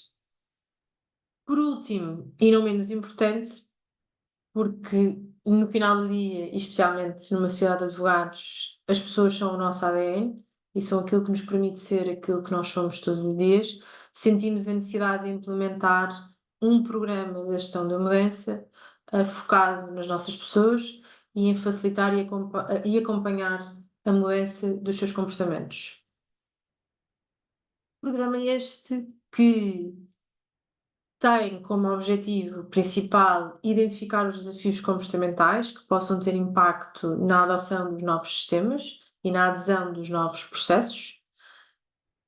Para além de identificar os desafios, visa sinalizar hábitos que possam vir a prejudicar o normal funcionamento dos processos e a sua eficácia no final do dia e, como é óbvio, propor e implementar soluções de modo a desafiar esses hábitos e esses comportamentos.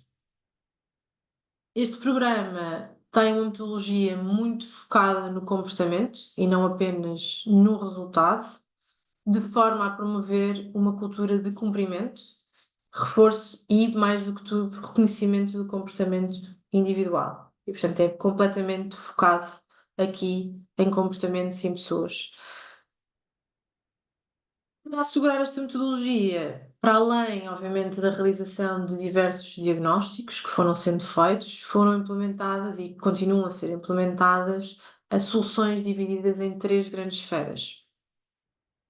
Na esfera da awareness tem sido muito o nosso foco a realização de workshops sobre os próprios processos que estão a ser alterados e que estão a ser transformados, com o objetivo de aumentar a adesão e sensibilizar para a importância do cumprimento dos mesmos. Ou seja, nesta ótica e nesta perspectiva, muito menos focado em tecnologia, ou quase nada focado em tecnologia, mas sim nas pessoas e nos comportamentos e nos hábitos que as pessoas foram criando ao longo de anos sobre os próprios processos que efetivamente já existem dentro da organização.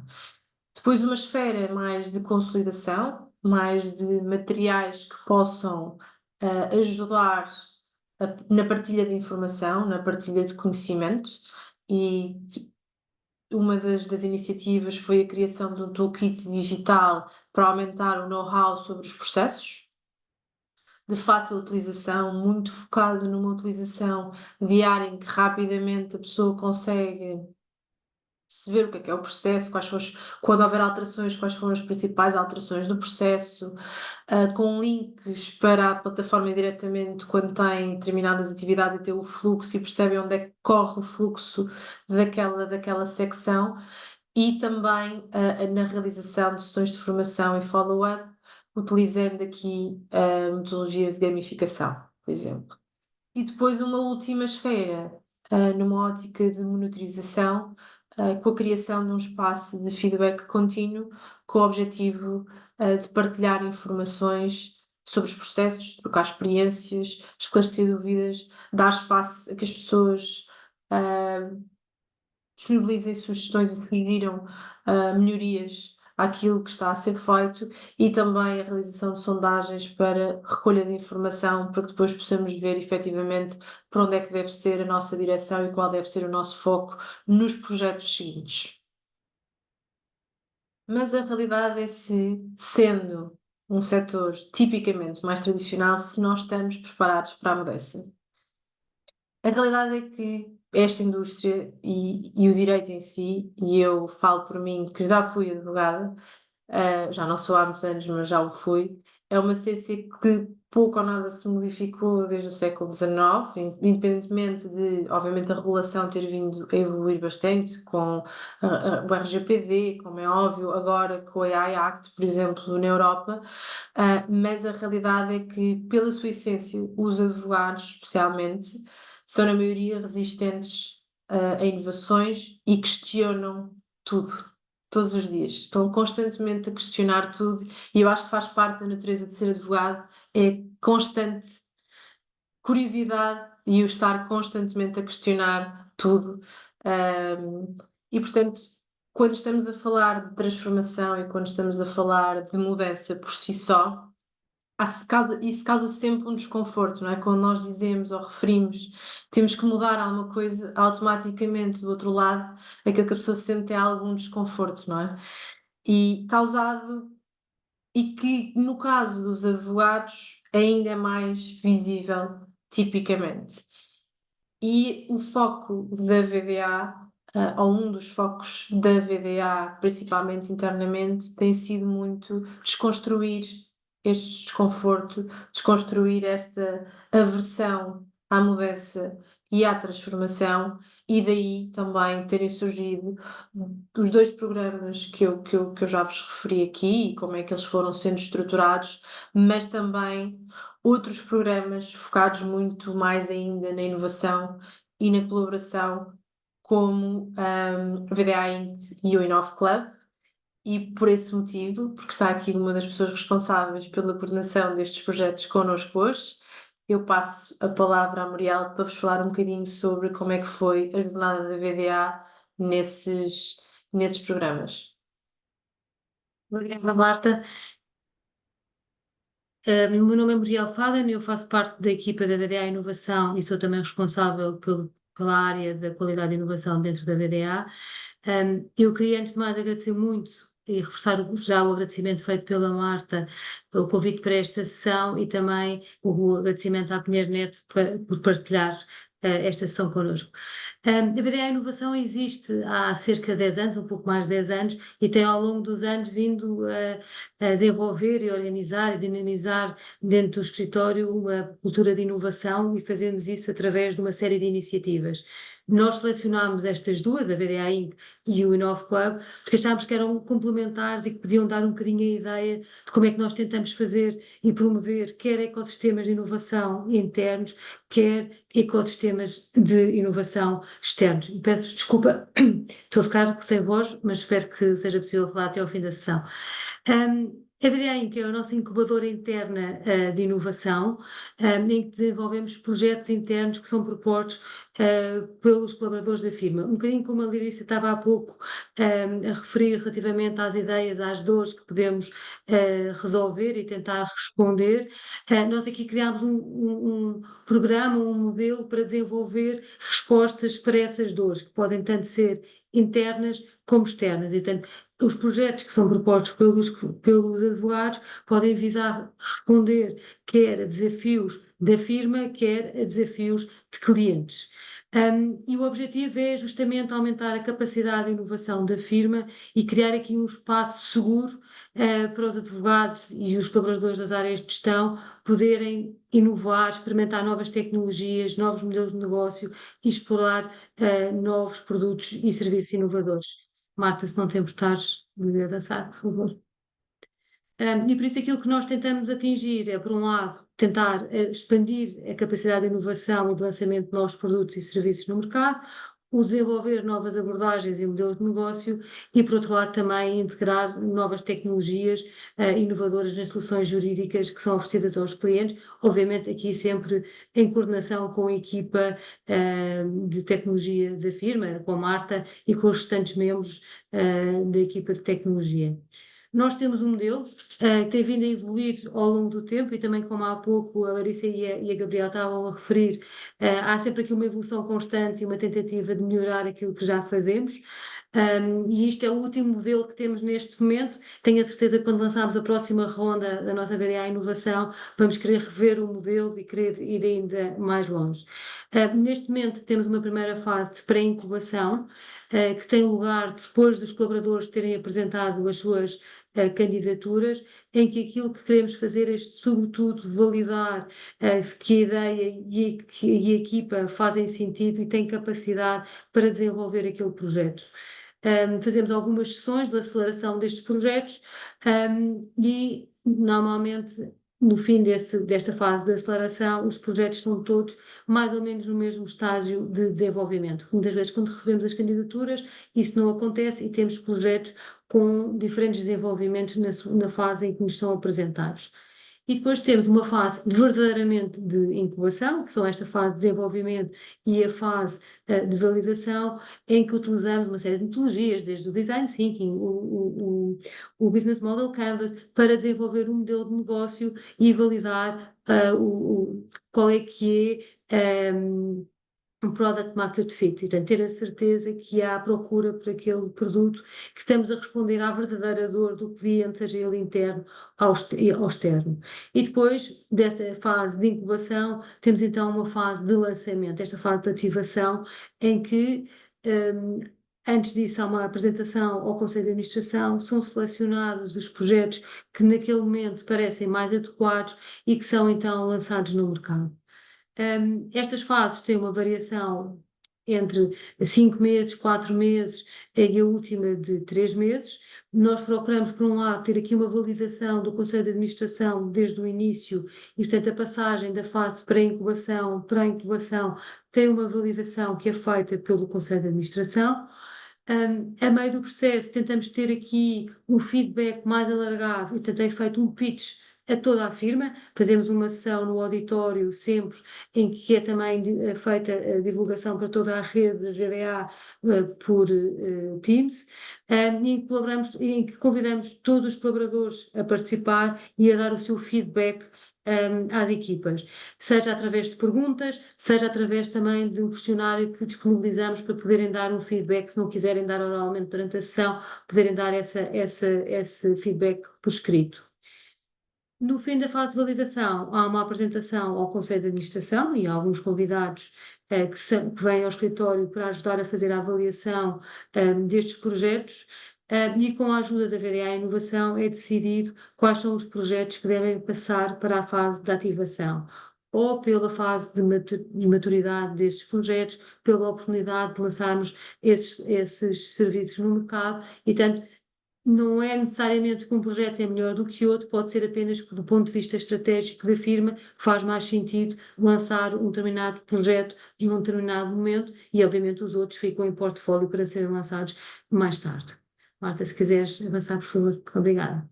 Portanto, nestas fases todas nós temos objetivos diferentes. Num primeiro de aceleração tentamos detalhar o problema e a oportunidade e tentar aprofundar aquilo que é proposta de valor. Há depois então a tal apresentação ao Conselho de Administração. Depois, na fase de desenvolvimento, tentamos aprofundar o conhecimento do problema e do cliente. Insistimos muito com as equipas que é essencial falar com os clientes, ter muitas entrevistas, aproveitar o conhecimento que existe também dentro da firma, com as várias interações que há diariamente com os clientes, para saber exatamente qual é que é o problema do cliente, qual é que é a dor e quais são as respostas que ele já tem ao dia de hoje. Depois fazemos sessões de prototipagem, falamos logo desde nesta fase sobre o pricing e fazemos aqui então, no fim desta fase de desenvolvimento, o pitch à firma. Depois temos uma fase de validação, onde continuamos a desenvolver a validação com o cliente, e aqui já com um protótipo que nos permite fazer um tipo de validação diferente. Fazemos também validação do pricing e começamos a desenvolver a estratégia de marketing e começamos também a consolidar aquilo que é o business model, que muitas vezes são completamente diferentes e disruptivos daquilo que é o modelo tradicional das firmas de advogados. No fim desta fase há um pitch ao Conselho de Administração, como eu estava a referir há pouco, e depois são selecionados aqueles projetos que passam para a fase seguinte e que terão a possibilidade de fazer um pitch final e de entrar no mercado. Marta, se quiseres avançar, por favor. Aquilo que nós fazemos em cada uma destas, para desenvolver cada uma destas componentes, são sprints, e portanto, cada uma destas fases temos diferentes sprints. Todos os sprints começam com um workshop, e depois há uma série de entregáveis que cada uma das equipas tem que desenvolver ao longo deste sprint. Durante o sprint é também obrigatório ter sessões com os mentores, eu já vou falar a seguir sobre quem são estes mentores, e fazer também um ponto de situação com a VDA Inovação. Nós, para assegurarmos, e também fomos melhorando isto ao longo das sessões, e que para assegurarmos o sucesso destes projetos, fomos adicionando alguns power-ups. Um deles é o apoio que é dado a estas equipas por alunos de Engenharia e de Gestão de algumas das faculdades de referência em Portugal. Portanto, temos equipas, normalmente é um aluno de Engenharia e um aluno de Gestão, que dão um apoio exclusivo a cada uma destas equipas.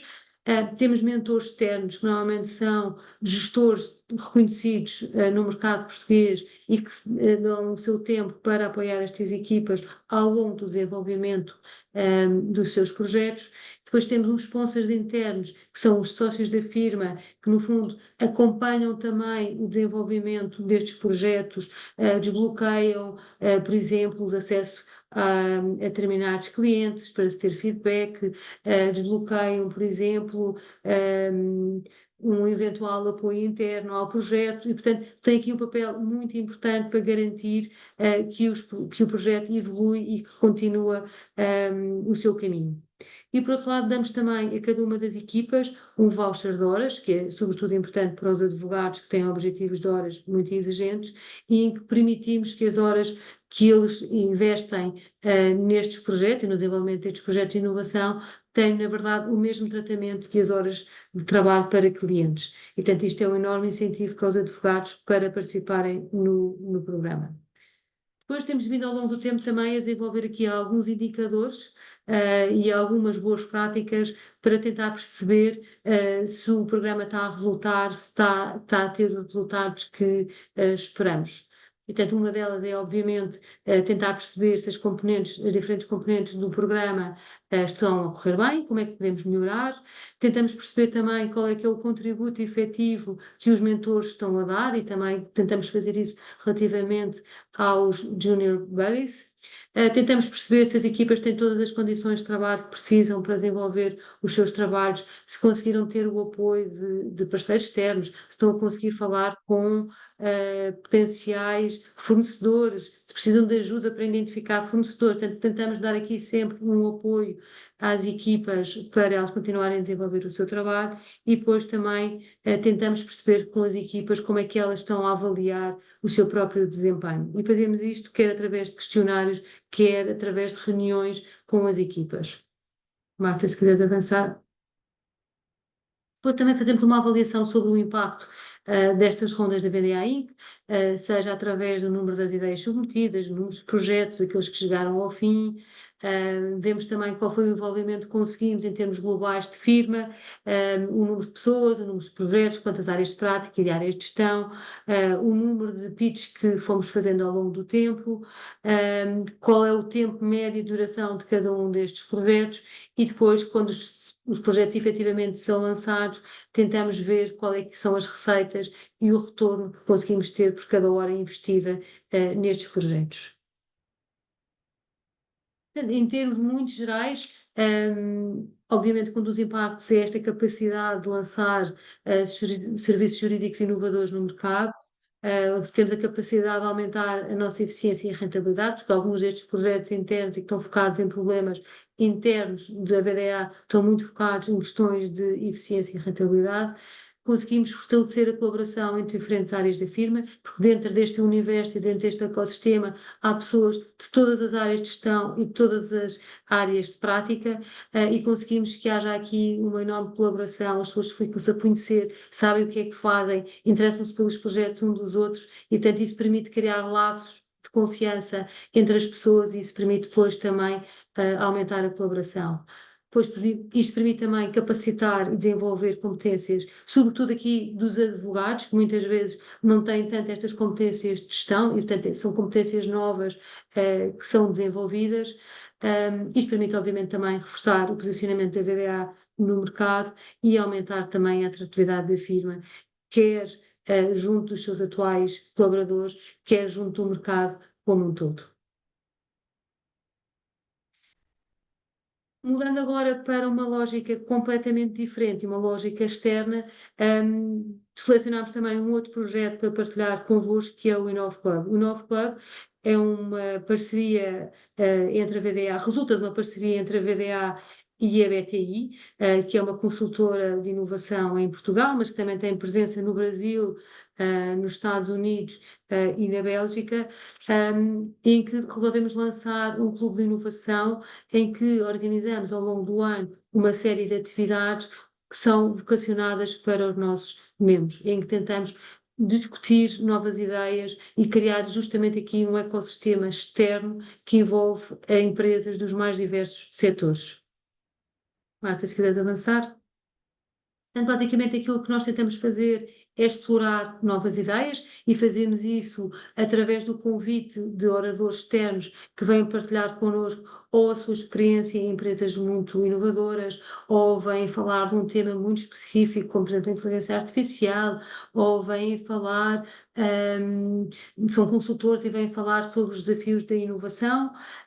Obviamente tentamos também aqui criar relações estreitas entre os membros e entre as pessoas que se dedicam à inovação e também entre os membros do C-Level, e portanto com os membros do Conselho de Administração, também tentamos que haja discussões entre os membros do Conselho de Administração para reforçar a ligação entre eles e também haver aqui partilha de conhecimento e de experiências.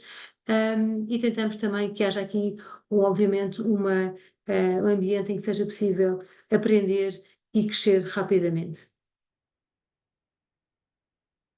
Portanto, aquilo que nós tentamos fazer, eu acho que já disse aquilo que estávamos a dizer, que podemos aprender com empresas extremamente inovadoras e já tivemos cá pessoas que vieram das empresas como a IBM, ou antigos colaboradores da IBM, pessoas que também já tinham trabalhado na Apple, de grandes unicórnios portugueses, e também com professores de universidades muito reputadas, quer europeias, quer norte-americanas. Aquilo que nós temos feito também é tentar ter case studies, ter professores e tentar sempre também partilhar com os membros novas metodologias e novas ferramentas que podem ser utilizadas pelas suas equipas de inovação para continuar a evoluir e a progredir na resposta aos desafios da inovação. Portanto, aquilo que nós fazemos são as sessões de inovação, fazemos 10 sessões de inovação por ano. Convidamos, como estava a dizer, vários oradores externos, professores, inovadores, convidamos responsáveis de startups, de unicórnios, de empresas bem estabelecidas também mas que são empresas inovadoras e reconhecidas pela sua capacidade de inovação, para vir partilhar com os membros os seus desafios e a forma como têm ultrapassado os seus desafios. Fazemos também eventos sociais com os membros e, portanto, antes de cada uma destas sessões, há normalmente na véspera um jantar em que os membros têm a oportunidade, num ambiente mais informal, falar com o orador, trocar experiências, fazer perguntas, e cria sempre um ambiente muito interessante em que todos partilham e discutem questões práticas do seu dia a dia, como é que eu posso medir o return on investment, como é que eu posso apresentar os meus projetos de inovação ao board, como é que eu posso utilizar a inteligência artificial para fazer as coisas mais diversas. E, portanto, é muito interessante, porque todos aprendemos uns com os outros e também com os próprios oradores discutindo estas questões. Uma vez por ano fazemos um evento com todos os membros. Não, esta fotografia foi do evento do ano passado, em que o evento correu na Fundação EDP, no meio da exposição da Joana Vasconcelos, que é uma artista portuguesa muito conhecida e que faz estas peças assim muito espetaculares. Daí esta fotografia que é tão colorida, mas que dá muito o ambiente daquilo que é o Clube de Inovação, as pessoas todas a falar umas com as outras e uma grande interação. Fazemos também uma vez por ano uma Learning Expedition, em que convidamos os membros a ir a um centro de inovação fora de Portugal. No ano passado a viagem foi a Boston, em que houve a possibilidade de visitar o MIT, visitar uma série de laboratórios, ter contactos com uma série de startups e também de empresas estabelecidas. No próximo ano a viagem vai ser a São Francisco, em que o modelo também vai ser o mesmo, em que muitos dos membros do clube vão a esta viagem e vão ter a oportunidade de visitar algumas das universidades de renome que há na área de São Francisco e também ter a interação com startups e também com outras empresas de renome dessa área. Algumas das novidades que tivemos em 2024 foram sessões mais hands-on, portanto, workshops muito práticos, em que os membros tiveram mesmo a resolver problemas. Tivemos uma muito interessante, por exemplo, com a Lego, em que utilizámos a metodologia de inovação da Lego para responder a desafios de inovação. Criámos também estes Chief Officer Roundtables, em que os CEOs ou os C-levels dos membros são convidados para participar numa reunião em que são discutidos temas de inovação. Fizemos uma primeira Innovation Sprint em Portugal, em que fomos visitar o ecossistema de inovação do Porto, que as nossas sessões são todas em Lisboa, por agora. E fizemos também algumas sessões nos headquarters, portanto, nas instalações dos próprios membros, e fizemos algumas sessões durante o almoço e lançámos também um podcast. Em todas estas sessões, os oradores são sempre convidados a dar uma entrevista ao Jornal Económico, que é um jornal especializado, como o nome indica, na área económica que circula em Portugal. E eu agora, além da entrevista escrita, produzimos também um podcast de forma a chegar a mais pessoas e garantir que aquilo que é o conhecimento destes oradores pode também chegar a um público mais alargado. Isto são alguns dos convidados que temos tido ao longo destes últimos 2 anos. Eu acho que não vale a pena estar aqui a falar de cada um deles, são tudo pessoas muito interessantes. Temos tido muita sorte com as pessoas que temos convidado, temos tido oradores fantásticos e um feedback muito positivo de todos os membros. Marta, se quiseres avançar. Estes são alguns dos nossos membros, são empresas de alguma dimensão em Portugal, também aqui algumas empresas internacionais, não é que há alguns nomes que são conhecidos de todos, mas era só para terem uma ideia de que são empresas muito diversas, de setores muito diferentes, desde a saúde, à energia, ao setor, à área desportiva, às telecomunicações, portanto temos empresas de setores muito, muito diferentes em Portugal. E agora, só para resumir, e aqui um bocadinho como conclusão daquilo que a Marta explicou e aquilo também destas duas iniciativas, só apresentar um bocadinho a VDA como uma incubadora de soluções de inovação. E aquilo que nos parece é que, através desta cultura de inovação, através da metodologia de melhoria contínua, das sinergias que conseguimos criar internamente, e também das relações de proximidade que vamos criando, e também deste ambiente seguro e colaborativo que temos dentro da firma, quer através destas iniciativas que vamos criando na inovação, mas também dos programas da transformação digital, e da liderança que temos no escritório, nós achamos que conseguimos, apesar de tudo, ser aqui uma incubadora de soluções de inovação, em que temos uma metodologia, aqui obviamente representada de uma forma muito genérica, que nos permite desenvolver soluções inovadoras e lançá-las no mercado. E depois consideramos que, obviamente, a dimensão da nossa rede, quer interna, quer externa, a força das relações que vamos criando, quer internamente, quer com os nossos parceiros externos, conseguimos imprimir, nós e obviamente os parceiros, porque as redes só existem se todos fizermos parte e todos trabalharmos, são fatores absolutamente decisivos para o desenvolvimento destas soluções inovadoras e queremos que é também um dos fatores de sucesso da inovação na VDA. Obrigada. Obrigado, Muriel. Obrigado, Marta. A gente já está aqui quase no limite da nossa hora, mas só para a gente não perder a possibilidade das duas equipes interagirem, eu vou fazer uma pergunta que tem muito a ver com um dos escritórios, porque a gente está aqui diante de dois escritórios bastante longevos. O Pinheiro Neto, por exemplo, tem mais de 50 anos e o Vieira de Almeida tá quase lá. E a gente sabe que talvez uma das coisas mais valiosas para escritórios assim é justamente a tradição. Mas essa tradição ela traz, por um lado, a credibilidade e, por outro lado, ela às vezes traz uma certa resistência a um conjunto de transformações.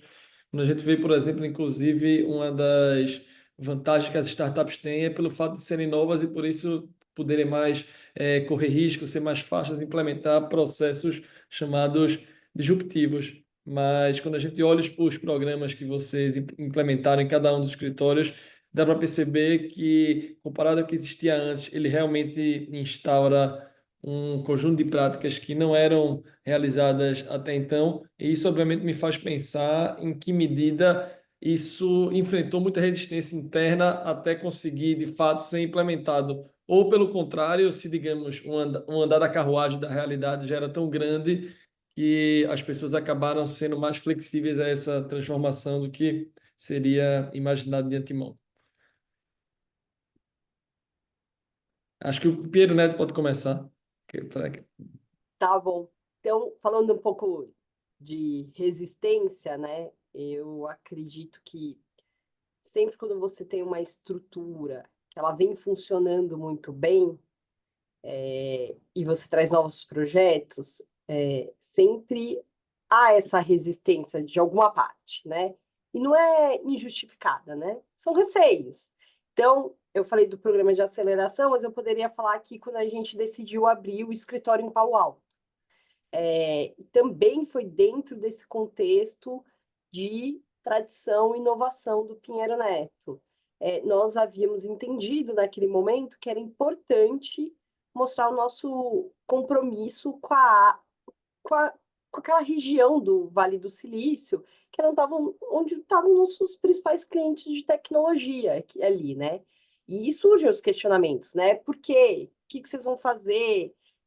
Qual que é a vantagem, desvantagem disso? Mas o que eu digo sempre precisa de um grupo no escritório que queira levar esse projeto adiante.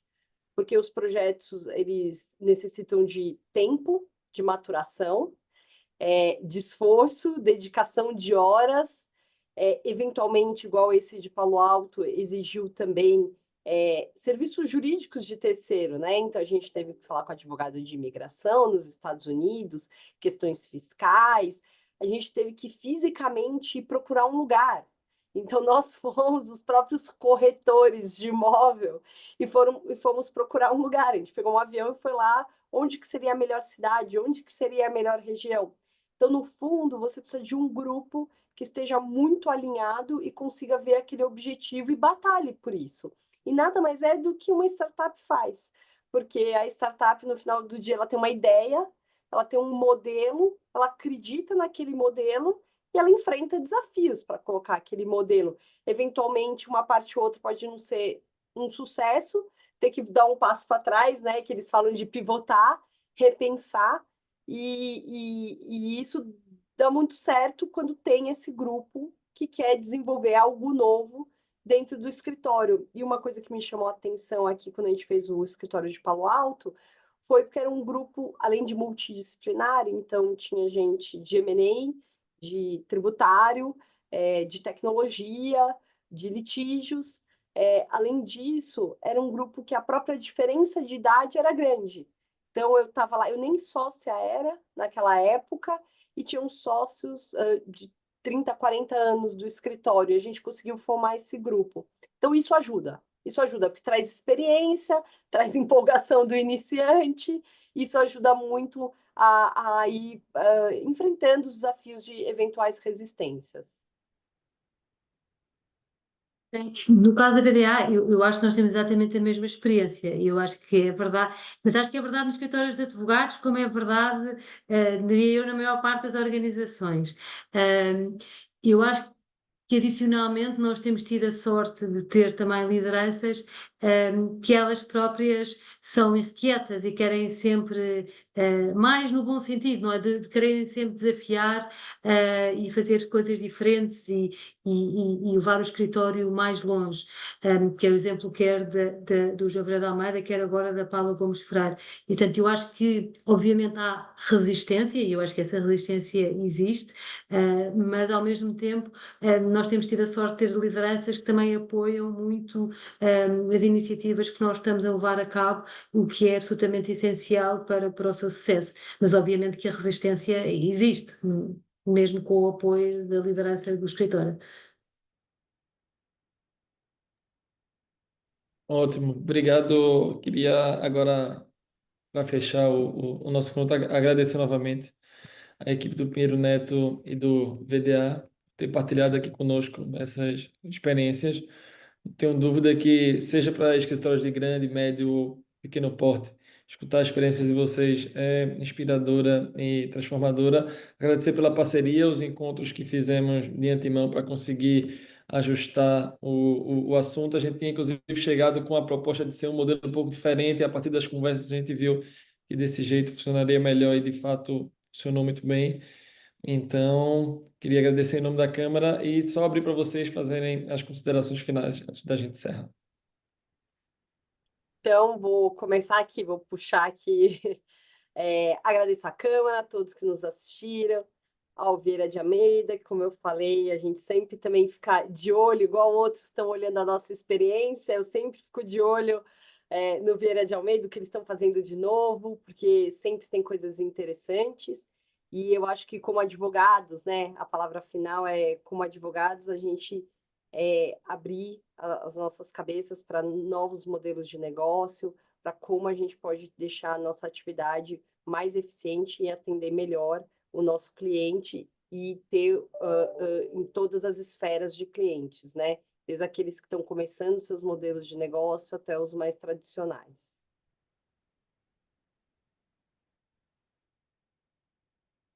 Marta, queres fechar? Queres que eu feche? Pode fechar, Gabriel. Deixe-te fechares. Então, Obviamente também agradecer muito o convite da Câmara, agradecer muito à Pinheiro-Net novamente. Nós também gostamos muito da Pinheiro-Net e seguimos com muita atenção tudo aquilo que fazem. E eu acho que isto é um tema muito importante.